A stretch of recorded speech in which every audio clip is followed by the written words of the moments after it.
దేవుడంటే ఏంటో తెలియక ఒకనాడు లోకంలో కలిసిపోయి లోకాశలలో మునిగిపోయి మద్యానికి బానిసై విగ్రహారాధనకు దగ్గరై అపరాధిగా బ్రతుకుతూ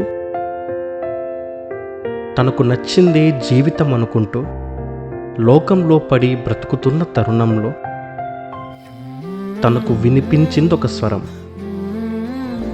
కదల్చబడింది తన హృదయం, కంట తడి పెట్టుకుంది అతని నయనం, మారింది అతని పాపపు జీవితం. ఆ క్షణం అతన్ని మార్చిన ఆ స్వరం. యేసుక్రీస్తు అంటున్నాడు, నువ్వు నిజంగా నన్ను ప్రేమిస్తే నీ తరంలో పుట్టుకొచ్చిన అమాయకులైన ప్రజలందరూ ఉన్నారు, వాళ్లకు నేను చెప్పిన మహా జ్ఞానాన్ని మీకు పంచిచ్చాను, అది వాళ్ళకు చెప్పండి. నీ అంతటి నేది చెప్పమని చెప్పటం లేదు కదయ్యా. 66 పుస్తకాలలో ఉన్న ధర్మాన్ని, 66 పుస్తకాల్లో ఉన్న న్యాయాన్ని, 66 పుస్తకాల్లో ఉన్న పుణ్యాన్ని నువ్వు నా పిల్లలకు చెప్పు. వాళ్ళు ఏమి నేర్చుకోవాలని లేకుండా పోతుంది, వాళ్ళు ఏమి నేర్చుకోకూడదో వాటిని నేర్చుకుని బలైపోతున్నారు వాళ్ళంతా. ఆత్మజ్ఞాని, దైవజ్ఞాని జయశాలి శ్రీ పిడి సుందర్రావు గారు చేసిన అపోస్తలుల బోధ మరియు నన్ను నమ్మి వెంబడిస్తే పరలోకానికి వారసుని చేస్తానని చెప్పిన క్రీస్తు మాటలకు ఆకర్షితుడై జనవరి 1, 2012 క్రీస్తులో జన్మించి జీవనోపాధి కోసం ఆంధ్రప్రదేశ్ నుండి మహారాష్ట్రలోని పూణేకు వచ్చి జయశాలి గారి ద్వారా ఆత్మీయంగా బలపడుతూ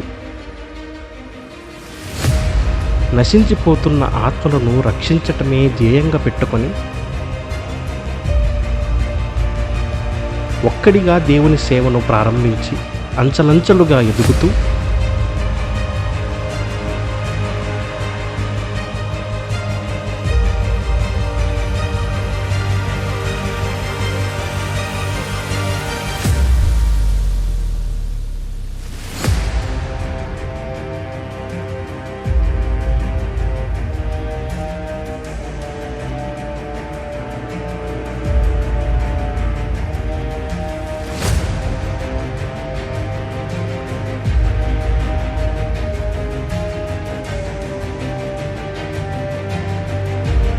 మమ్మను దేవునిలో పెంచుతున్న మా ఆత్మీయులు.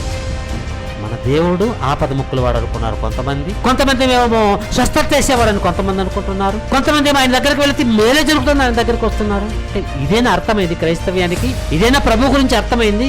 అంటే వీళ్ళందరూ బాగా స్టడీ చేశారా? అంటే నిత్య దీవాన్ని ఇవ్వడానికి ఆయన వచ్చారని మర్చిపోయారు.